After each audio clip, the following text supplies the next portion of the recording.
Agarren sus Biblias y vayan conmigo a Mateo capítulo 8. No estoy confundido y pensando que es domingo por la mañana, ya que estamos en Mateo 8 en los mensajes de la mañana actualmente. Llegaremos a Mateo 8 en unos minutos.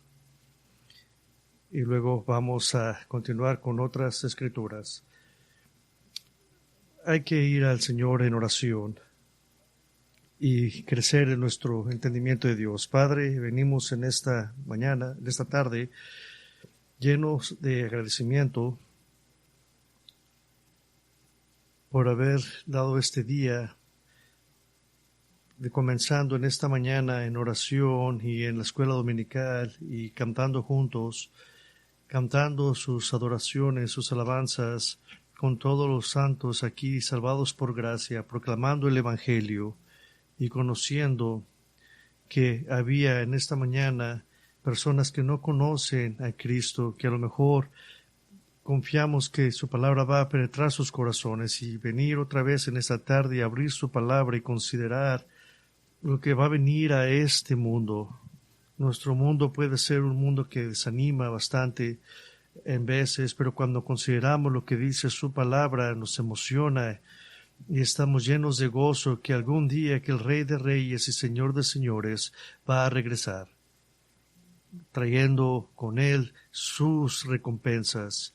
Y oramos, Señor, que usted pueda poner en sintonía nuestros corazones en su palabra y entenderla y continuar viendo lo majestuoso que es pensar en la venida de nuestro Rey, el Señor Jesucristo, que nunca nos enfade el oír esto y al contrario que lo apreciemos más y más a como progresan nuestros días. Le pido esto en el nombre de Cristo. Amén.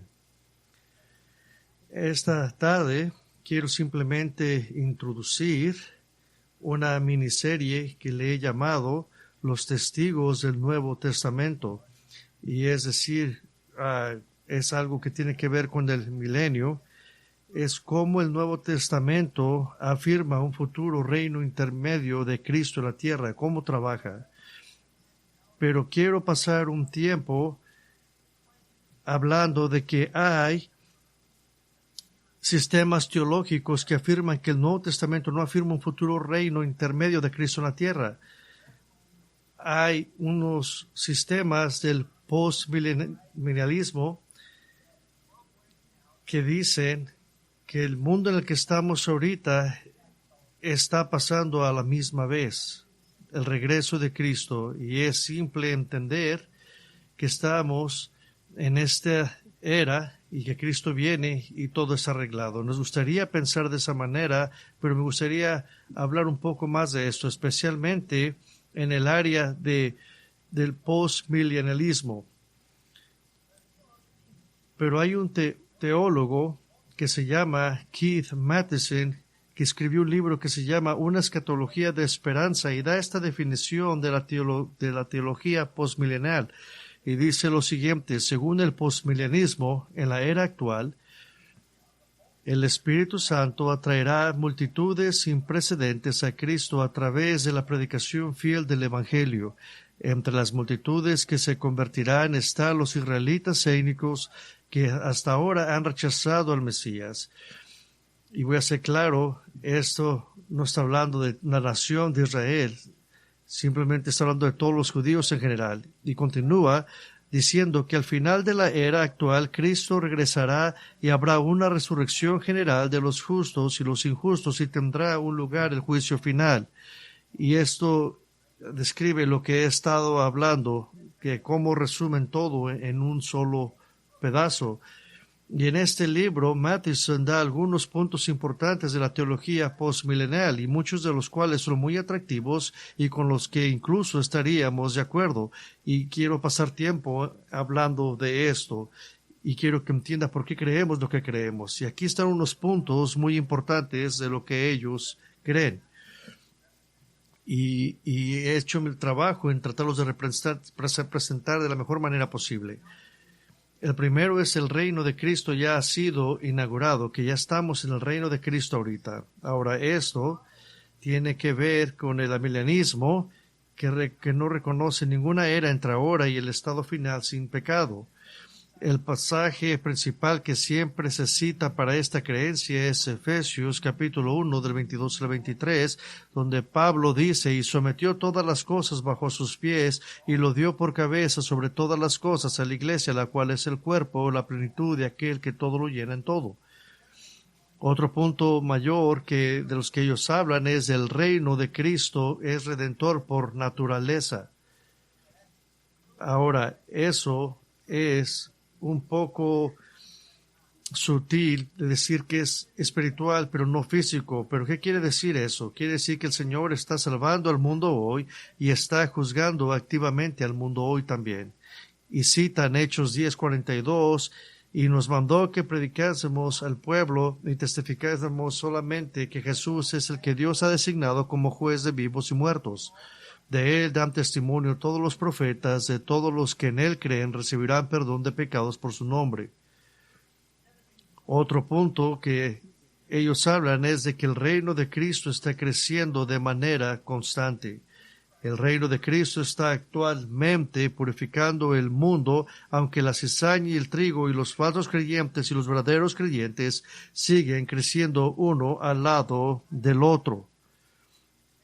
Y citan Mateo 13:31, donde Cristo habló de una parábola, les refirió diciendo que el reino de los cielos es semejante a un grano de mostaza que un hombre tomó y sembró en su campo, y esta es la más pequeña de todas las semillas, pero cuando ha crecido completamente es la mayor de las hortizas y se hace árbol, de tal manera que las aves del cielo viven y añiden en sus ramas. Lo que quiere decir que el reino de Cristo aquí en la tierra está creciendo continuamente. Otro aspecto de lo que ellos creen es que el reino de Cristo crece por medios sobrenaturales, que el reino crece por medio del Evangelio, la palabra de Dios y el Espíritu de Dios. Y citan Hechos 1:6, diciendo: entonces los que se habían reunido le preguntaron diciendo: Señor, ¿es ahora cuando vas a restaurar el reino de Israel? Pero él les respondió: no os toca a vosotros saber los tiempos ni las épocas que el Padre ha puesto en su sola autoridad, pero recibiréis poder cuando haya venido sobre vosotros el Espíritu Santo, y me seréis testigos en Jerusalén, en toda Judea y Samaria y hasta el último de la tierra. Que el crecimiento del reino de Cristo crece sobrenatural. También dice que el crecimiento del reino de Cristo resulta en una conversión global. Que antes de que Cristo regrese, el número de los salvos será mucho mayor que el número de los no salvos. Y a menudo se cita Apocalipsis 7, versículo 9, donde dice: después de esto miré y vi una gran multitud que nadie podía contar, de todas las naciones y tribus y pueblos y lenguas, de pie delante del trono y en la presencia del Cordero, vestidos de ropas blancas y con palmas en las manos, y clamaban a gran voz diciendo: la salvación pertenece a nuestro Dios que está sentado en el trono y al Cordero. Y el último punto que ellos creen es que el reino de Cristo solo se perfeccionará cuando Cristo regrese. El reino se preparará al tener innumerables multitudes, y estamos de acuerdo con eso, pero que el reino también estará preparado al tener innumerables multitudes de personas salvas en la tierra, entrelazadas en todos los gobiernos, naciones y enteras que ahora siguen a Cristo. Y cuando Cristo regrese, el reino será consumado y completo, que casi está listo y que todo lo que ocupa es el Rey. Ahora, señalo estas ideas principales del postmilenialismo por varias razones. Primero, el postmilenialismo es parte de entender la teología, pero primero quiero que entienda que el postmilenialismo está creciendo de nuevo de manera constante, como lo fue a fines del siglo XIX y principios del siglo XX, especialmente a través de en la teoría de la evolución. Pero hubo un evento que casi acabó con esa idea del postmilenialismo, y fue la Primera Guerra Mundial, y los incontables millones de muertos, tanto por la guerra como la gripe española, hicieron mella en la teología postmilenial, pero parece que está recuperándose en gran medida. En segundo lugar, los postmilenialistas tienden a pintar a los premilenialistas, si usted no sabía, usted es un premilenialista, como pesimistas, como si fuéramos gente oscura y lúgubre que simplemente se sienta pasivamente y observa cómo el mundo se quema hasta los cimientos. Piensan que nosotros miramos la vida de esa manera, que simplemente estamos esperando a que Cristo venga y que el mundo se queme. Y yo puedo entender por qué piensan así, pero no conozco un premilenista que piense de esa manera, pero así nos pintan. La tercera razón por qué me enfoco en esto, y es mi punto más importante, es que los puntos de vista no se extraen de una lectura simple del Nuevo Testamento, sino de una lectura del Nuevo Testamento desde un punto de vista teológico, de lo que, por supuesto, también se acusa a los premilenialistas. Pero si usted lee la palabra de Dios, usted se va a hacer un premilenialista. No me gustan las etiquetas, en realidad son difíciles, pero hay veces que son importantes para hacer distinciones. Pero he leído últimamente sobre de un teólogo que dijo que simplemente por leer las Escrituras te va a hacer mirar lo que la palabra de Dios dice y te llegarás a ser un premilenialista. Ahora bien, para estar seguro, la observación lógica de nuestro mundo actual me hace ser muy cauteloso con cualquier sistema de creencias que vea la tierra en esta vida ganando terreno para el Evangelio a un nivel que incluirá a gobiernos enteros siguiendo a Cristo. Y sin embargo, no tenemos la autoridad de hacer teología al ver las noticias. Al contrario, quisiera poner esas teorías a través de la Escritura. Así que quiero caminar y revisar los puntos de vista de Madison y mirar por de dónde agarra esas ideas. Ahora, el reino de Cristo ya ha sido inaugurado, es lo que ellos creen. Ahora, simplemente para usar la lógica, si este es el reino de Cristo, en realidad desanima porque no se mira que Cristo está reinando. Y ellos se enfocan en Efesios 1:22, donde dice, y sometió todas las cosas bajo sus pies y lo dio por cabeza sobre todas las cosas a la iglesia, la cual es su cuerpo. Ahora, mirando en esto, en el versículo 22, Pablo está citando el Salmo capítulo 8, versículo 6, donde dice que le hiciste señorear sobre las obras de tus manos, todo lo pusiste bajo sus pies. El Salmo 8 es un salmo de David que ensalza principalmente la creación de Dios. Por ejemplo, en versículo 3, cuando dice, cuando veo tus cielos, las obras de tus dedos, la luna y las estrellas que tú has creado.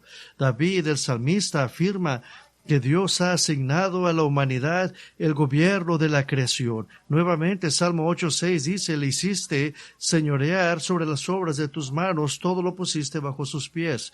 Pablo, en Efesios 1, está hablando de David, está haciendo referencia a David.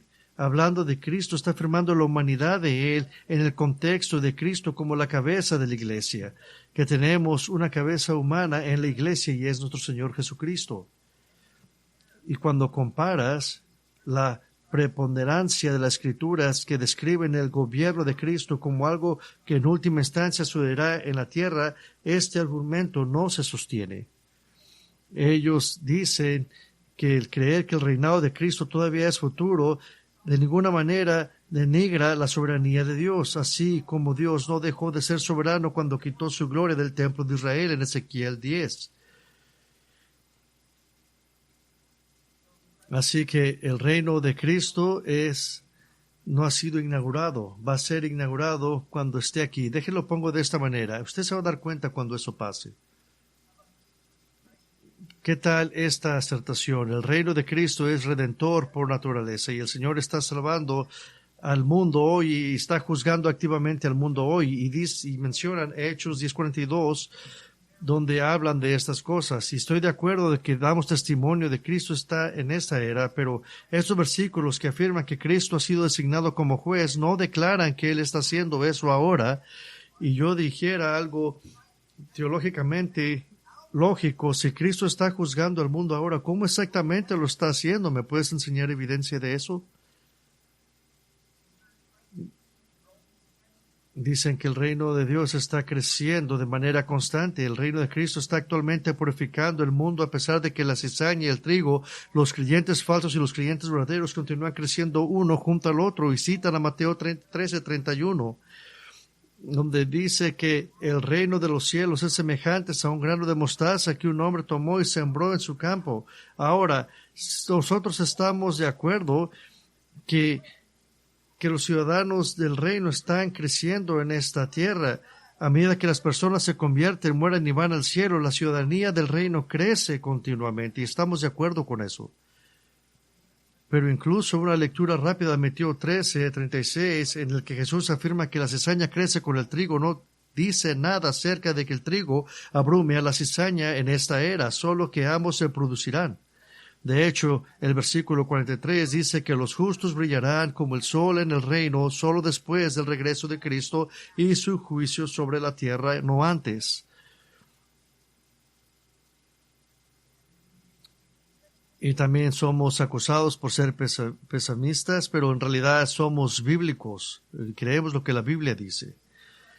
Dicen que el reino de Cristo crece por medios sobrenaturales, que el reino crece por medio del Evangelio y la palabra de Dios y el Espíritu de Dios, y se oye bien, y estamos muy de acuerdo con muchas de esas cosas, y citan Hechos 1, versículo 6, y donde los apóstoles dicen entonces los que se habían reunido preguntaron diciendo, Señor, ¿es ahora cuando vas a restaurar el reino de Israel?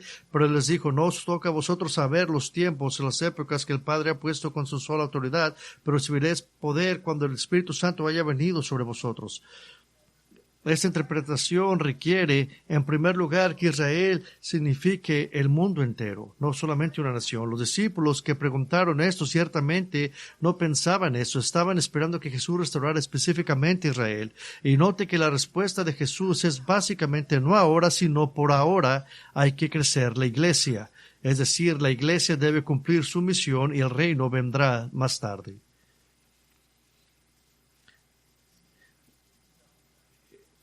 Esto es lo que ellos creen, que el crecimiento del reino de Cristo resultará en una conversión global, que antes de que Cristo regrese, el número de los salvos será mucho mayor que el número de los no salvos. Y citan Apocalipsis 7:9, que dice, después de esto miré y vi una gran multitud que nadie podría contar, de todas las naciones y tribus y pueblos y lenguas, de pie delante del trono en la presencia del Cordero, vestidos de ropas blancas con palmas en las manos, y clamaban a gran voz diciendo, la salvación pertenece a nuestro Dios que está sentado en el trono y al Cordero. Pero usted tiene que simplemente examinar el texto y muestra que se trata de una escena en el cielo, de pie delante del trono, y no una escena en la tierra. De hecho, el postmilenialismo requiere al menos una lectura preterista parcial de Apocalipsis, que los eventos en Apocalipsis ya se han cumplido. Y es simbólico. Y es lo que piensan. Y hablamos de esto en un mensaje anterior en esta serie. Ya lo habíamos mencionado y no vamos a hablar de eso ahorita. Y más adelante en esta miniserie abordaré cómo leer Apocalipsis de la misma manera que lees todos los demás libros de la Biblia. Pero los postmilenialistas y amilenialistas proponen que se debe leer Apocalipsis de una manera completamente única para poder entenderlo correctamente, como si ya se hubiera cumplido. ¿Por qué? Porque ocupan que usted tiene que hacer esto para ir de la mano con lo que ellos enseñan. Y también dicen que el reino de Cristo solo se perfeccionará cuando Cristo regrese. Que el reino se preparará al tener innumerables multitudes de personas salvadas en la tierra, entrelazadas en gobiernos, naciones enteras que ahora siguen a Cristo. Y cuando Cristo regrese, el reino será consumado y completo. Yo citaría Isaías 9, que afirma que Cristo tendrá el gobierno sobre sus hombros. En el versículo 6, y que esto está asociado con el trono de David. En el versículo 7, que la Escritura describe constantemente como estando en Jerusalén, no en el cielo. Y quería tomarme un tiempo en esa pequeña exploración del postmilenialismo solo para asegurarle que mi gente favorita en la vida son cristianos regulares que simplemente leen la Biblia al pie de la letra, puede confiar en sus conclusiones sin tener que filtrarlas a través de un sistema teológico, donde no ocupa que la gente nos diga que somos muy tontos para entenderla. Y de manera similar, para aquellos que no están a favor de un reino literal de Cristo en la tierra, nuestros hermanos amillennialistas deben recurrir a la espiritualización y alegorización de muchas de las profecías del Antiguo Testamento sobre el reino venidero. Pero esto se vuelve cada vez más difícil para ellos, porque ahora en el Nuevo Testamento hay al menos una afirmación de que todos los puntos de vista milenista, posmilenista, premilenial leen el Nuevo Testamento con la misma hermenéutica, no espiritualizando. Pero la espiritualización sigue siendo necesaria para apoyar una visión diferente a la premilenial. Y digo esto simplemente para empezar a entender el Nuevo Testamento, que al pensar que es consistente con el Antiguo Testamento. Y vamos a estar mirando esto para una introducción de lo que vamos a estar mirando en sermones venideros. Y oro por muchas cosas. Y oro primero que usted pueda mirar la consistencia del Antiguo y del Nuevo Testamento, que en realidad no ocupamos estar interpretándolo a nuestra manera.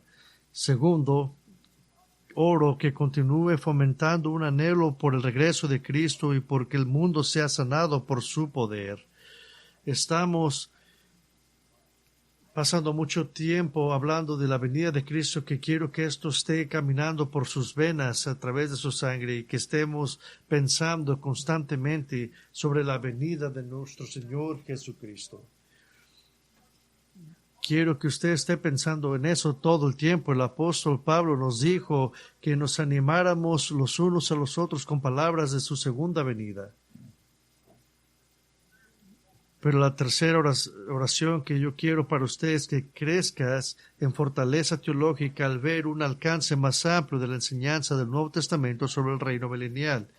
Y estoy muy opuesto a la idea de que los pastores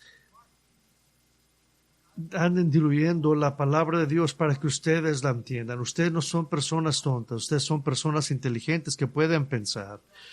Y quiero que esfuercen su cerebro para pensar teológicamente. Y así que antes de caminar en estos pasajes, quiero darle dos notas importantes sobre las referencias al milenio en el Nuevo Testamento. Primero, es lo que nos va a orientar. El milenio es el reino. El reino es el milenio. Primero, podemos darnos cuenta de eso, pero en el Nuevo Testamento constantemente el milenio es el reino. Y digo eso porque el reino hace referencia al milenio. El milenio es el reino. Muchos de los pasajes del Nuevo Testamento usan ese lenguaje. Primero, en el Evangelio, que se sienta en los conceptos, se refiere que el reino hace referencia al Nuevo Testamento.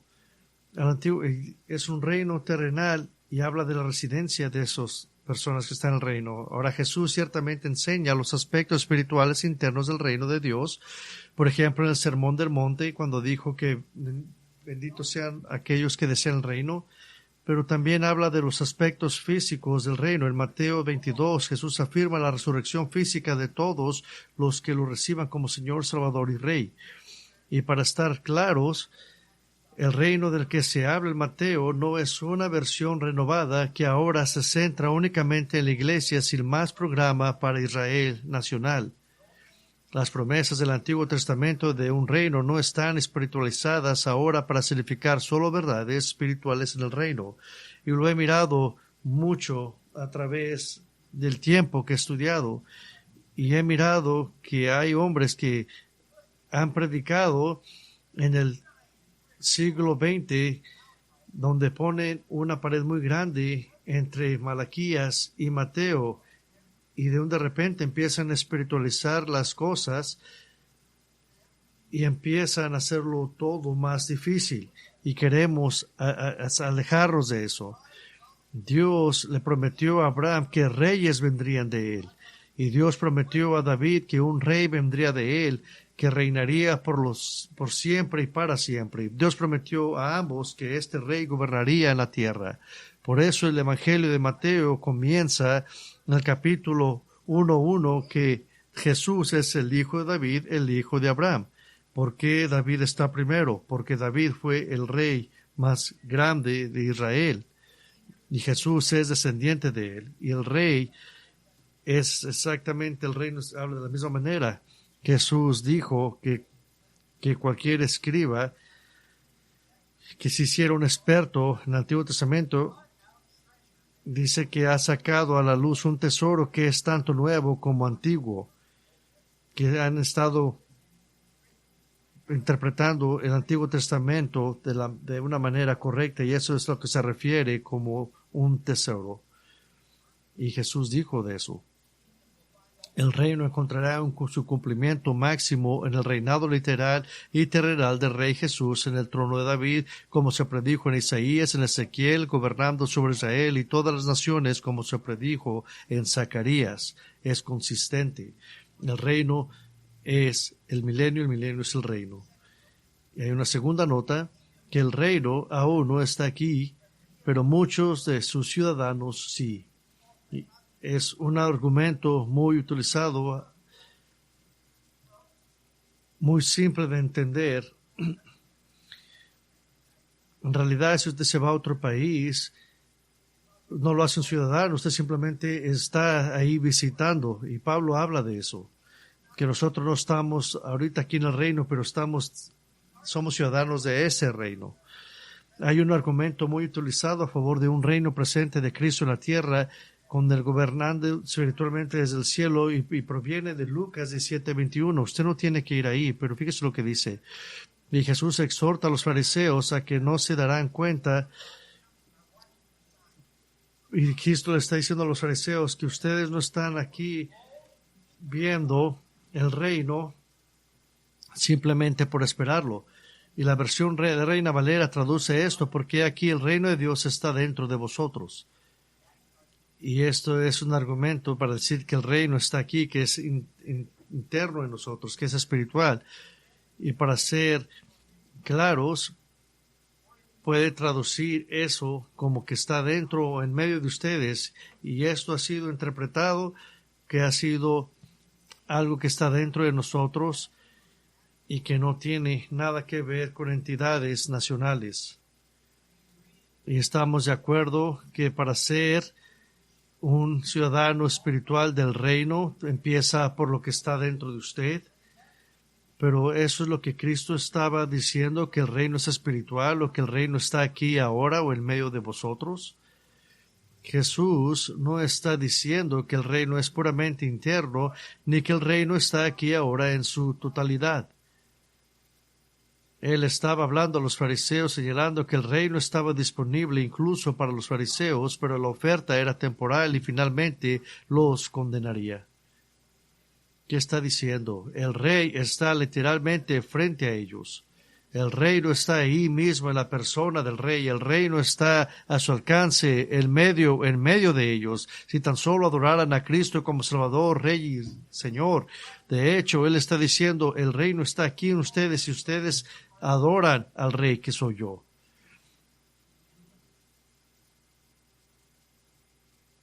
De hecho, al hablar a los discípulos inmediatamente después de los fariseos, pinta un constante de que el reino no está en medio de ellos porque Cristo aún no ha regresado. Lucas 17:22 dice: entonces dijo a los discípulos, vendrán días cuando anhelaréis para ver uno de los días del Hijo de Hombre y no lo veréis, queriendo decir que el reino no ha venido. Y apunta a una realidad que hemos experimentado a todos, que hemos experimentado cada uno de nosotros, el deseo de ver a Cristo y que Él regrese. Y vamos a tocar rápidamente solo unos pocos pasajes a los cuales volveré en detalle en los próximos meses.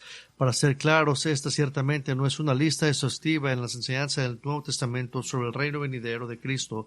Solo estoy tomando algunas muestras. Mateo 8:11. Mateo 8:11 dice lo siguiente. Y dijo Jesús: si os digo que vendrán muchos del oriente y del occidente y sentarán con Abraham, a Isaac y Jacob en el reino de los cielos. Ya hemos hablado de esto hace unas semanas anteriores. El contexto de Mateo 8:11 es la gran fe del centurión gentil. Jesús está afirmando que muchos gentiles serán admitidos en el reino junto con los grandes judíos, Abraham, con Isaac y Jacob. Por el contrario, muchos judíos infieles serán excluidos del reino. El versículo 12 habla de eso.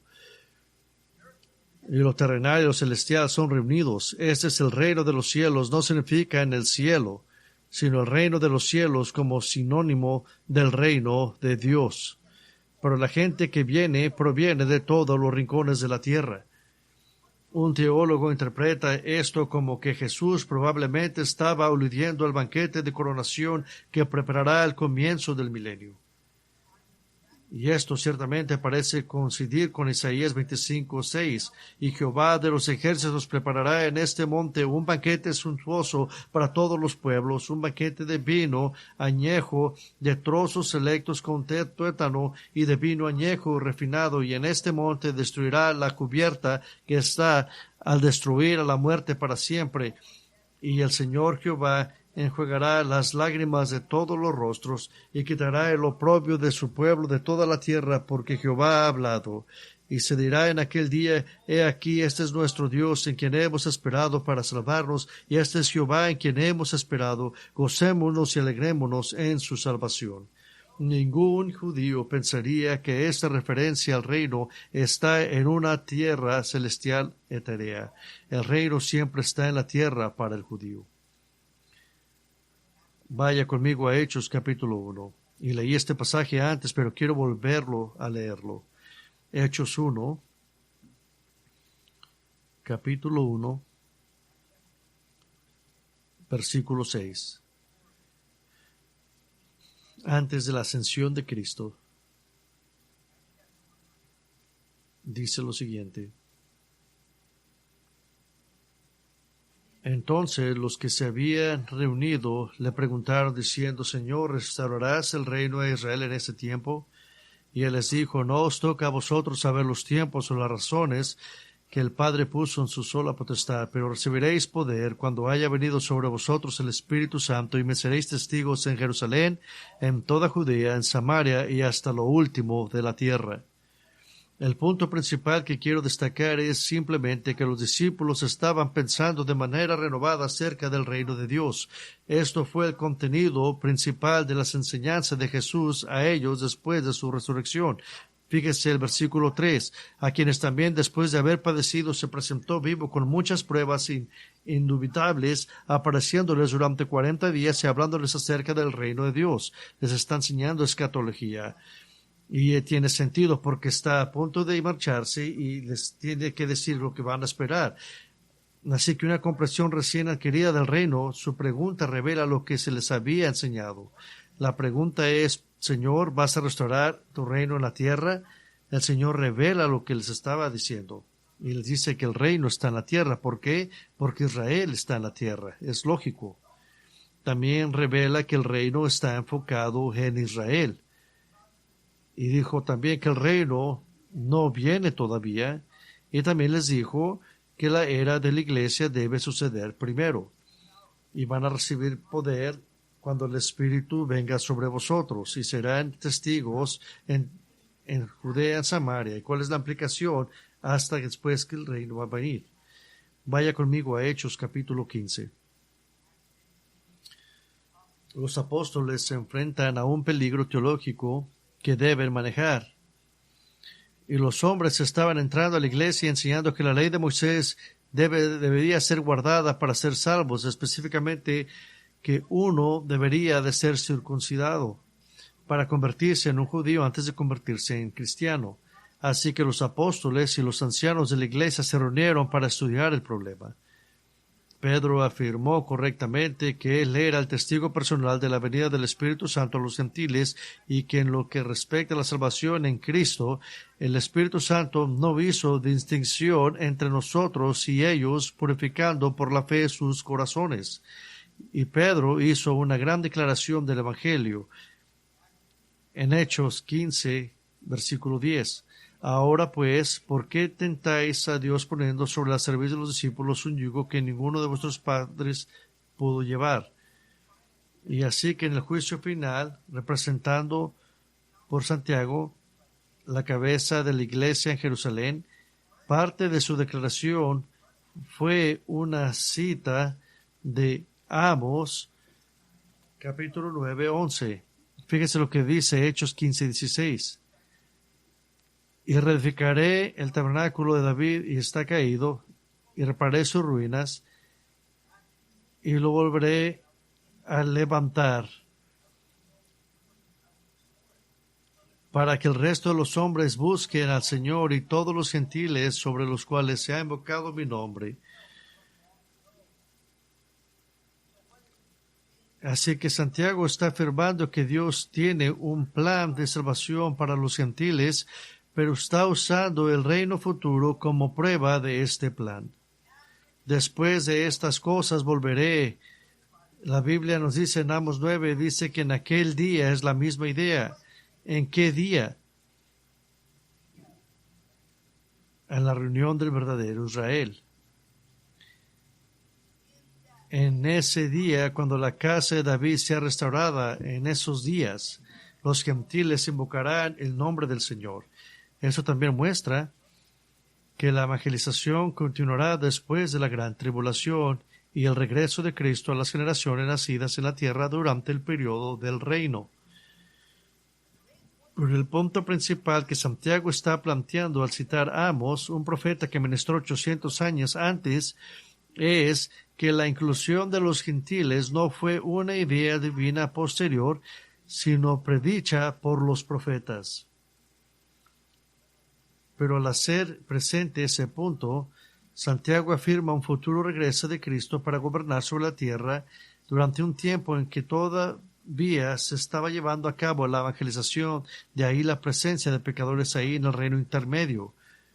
Y sabemos que hay pecadores. Y sabemos que Cristo va a estar aquí, pero va a haber pecado. Pero esto afirma que va a haber un reino intermedio entre nosotros, pero todavía va a haber pecado en la tierra. Vaya conmigo en 1 Corintios capítulo 15. Y dedicaremos más tiempo en 1 Corintios 15 en detalle más adelante en la serie.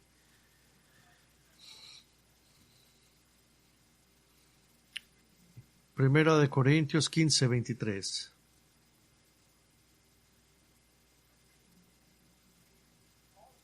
Pablo va a cubrir el regreso de Cristo a través del milenio. Dice, y escribir por conducto de ello los apóstoles y los ancianos y los hermanos gentiles. Y después viene el final, cuando dé su reinado a todos, porque Él va a reinar hasta que haya puesto a sus enemigos bajo sus pies. Y eso enseña una vez más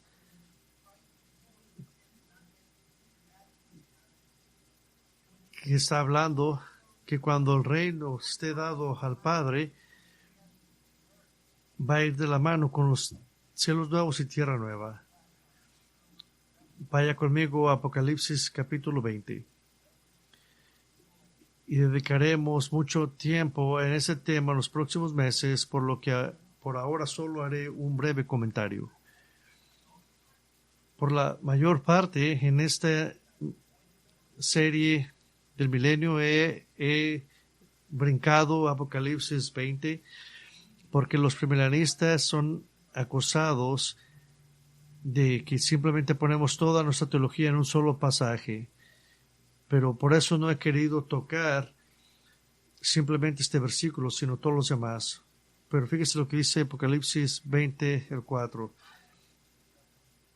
y voy a dedicar 4 mensajes en este pasaje. Pero solo quiero destacar brevemente este pasaje, el más central de todos los del milenio. Cristo ha regresado, el dragón, la serpiente antigua, el diablo ha estado atado en el abismo durante 1000 años. Y fíjese lo que dice Apocalipsis 24. Y vi tronos, y se sentaron sobre ellos los que recibieron facultad de juzgar, y vi las almas de los decapitados por causa del testimonio de Jesús y por la palabra de Dios, los que no habían adorado a la bestia ni a su imagen, y que no recibieron la marca en sus frentes ni en sus manos, y vivieron y reinaron con Cristo 1000 años. Pero los otros muertos no volvieron a vivir hasta que se cumplieron 1000 años. Esta es la primera resurrección. Bienaventurado y santo el que tiene parte en la primera resurrección. La segunda muerte no tiene potestad sobre estos, sino que serán sacerdotes de Dios, de Cristo, y reinarán con él 1000 años. Ahora, si no agarra ese texto al pie de la letra, hay un problema de interpretación muy grande. ¿Cuál es la primera resurrección? La primera resurrección se describe específicamente para aquellos que fueron martirizados durante la gran tribulación. El versículo 4 dice que volvieron a la vida y reinaron con Cristo durante 1000 años.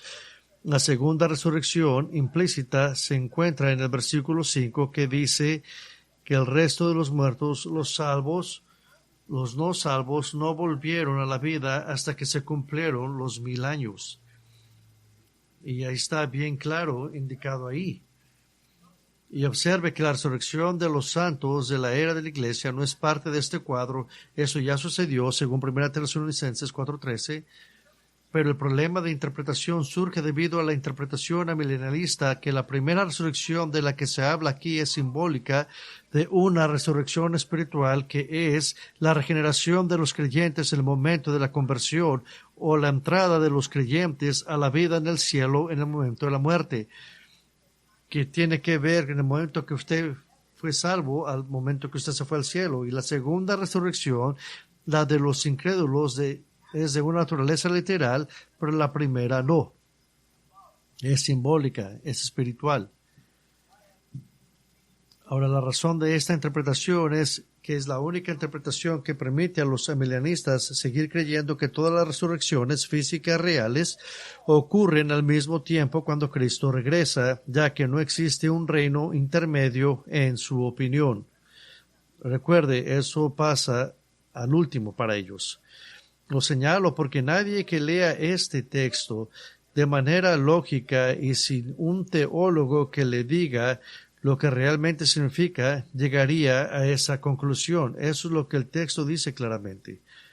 Cuando el anticristo esté en la tierra, los santos de la tribulación morirán por su fe y volverán a la vida y reinarán con Cristo por 1000 años.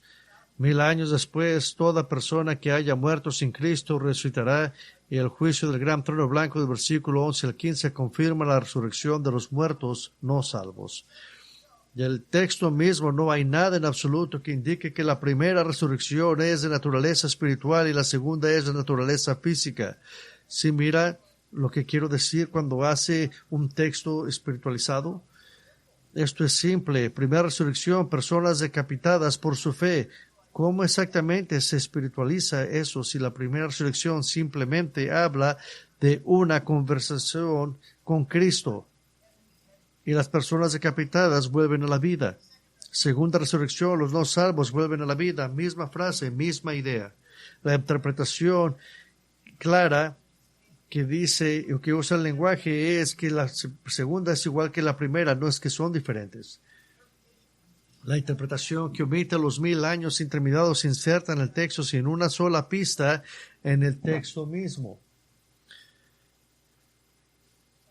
Ahora, por cierto, si estamos contando, yo diría que hay 4 o 5 resurrecciones, dependiendo de cómo se cuente. El evento de resurrección, el rapto descrito en 1 Tesalonicenses 4 y 1 Corintios 15, esa es la cosa que sigue para nosotros, y es lo que estamos orando. La resurrección de los santos del Antiguo Testamento al final de la gran tribulación, según Daniel capítulo 12. Y algunos toman esta resurrección como una referencia a Israel como nación, lo cual también está sucediendo en ese tiempo. En cualquier caso, los santos del Antiguo Testamento tienen que resucitar en algún momento. La resurrección de los mártires de la tribulación, aquellos que claman por justicia en Apocalipsis 6 y ahora son honrados en Apocalipsis 20 como aquellos que reinará con Cristo. Y dado que todavía habrá pecado y muerte en el milenio y todavía habrá salvación en el milenio, lógicamente debe haber una resurrección final de la muerte salvada antes del estado final. En un mensaje posterior presentaré el caso de que 1 Corintios 15:24 implica esta resurrección y la resurrección de los muertos no salvos en el juicio del gran trono blanco. Yo conté 5. Y eso es simplemente a través de leer la palabra de Dios. Así que simplemente quería hablar superficialmente sobre esto. Y el resto de esta serie examinaré en un estilo de estudio Mateo, Lucas, Hechos, las epístolas de Pablo, 1 Corintios 15, para 2 mensajes, Hebreos y las epístolas generales. Y luego dedicaré los últimos 7 mensajes en Apocalipsis, cómo leer Apocalipsis, el reino de Dios en Apocalipsis, cómo leer Apocalipsis 19 y 20. Y haremos 2 mensajes sobre las 2 resurrecciones de Apocalipsis 20. Y finalmente defenderé el argumento de que los 1000 años de Apocalipsis 20 son 1000 años reales y no solo un gran número simbólico. Ahora, ¿qué hace con esta información que agarró en esta noche? Ahora, primero, quiero que tenga confianza en la gran coherencia entre las profecías del Antiguo Testamento y el Nuevo Testamento. Es lo mismo. Segundo, oro que empiecen a cultivar en vuestro corazón el anhelo por el regreso de Cristo y porque el mundo sea sanado por su poder.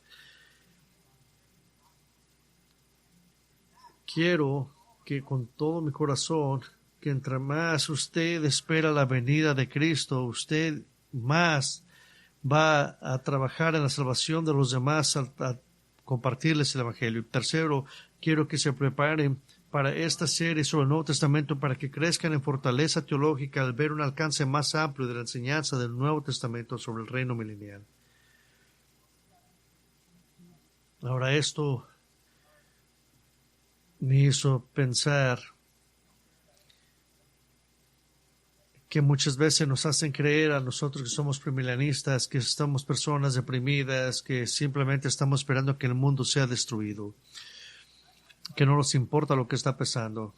Y yo quisiera empujar en contra de esa mentalidad. Quisiera que oráramos en esta noche por los matrimonios de esta iglesia, que los matrimonios deban ser fuertes y que honren a Dios. El Señor quiere quitar nuestros ídolos de nuestras vidas. Y uno de los ídolos que vienen a nuestras vidas es a través de las cosas que el mundo ofrece, y eso afecta a nuestros matrimonios. Así que ore por matrimonios fuertes aquí en la iglesia. En realidad ocupamos mucha oración en esa área aquí. Oremos por nuestros hijos que sean disciplinados y criados en el Señor, que puedan ver su propio pecado y que puedan ser corregidos y que puedan ser amados y queridos también. Oren por las relaciones en nuestras familias, que sean humildes y que honren a Dios. Oren por los solteros, oren por las viudas, oren por aquellos que en realidad no se pueden conectar. Si tenemos familias fuertes, tendremos en realidad una iglesia fuerte. Y vamos a enseñarle a nuestros hermanos que dicen que estamos amargados, que en realidad sí nos preocupa lo que está pasando. Hay que juntarnos y hay que orar en grupos, y después Darren va a llevarnos en oración.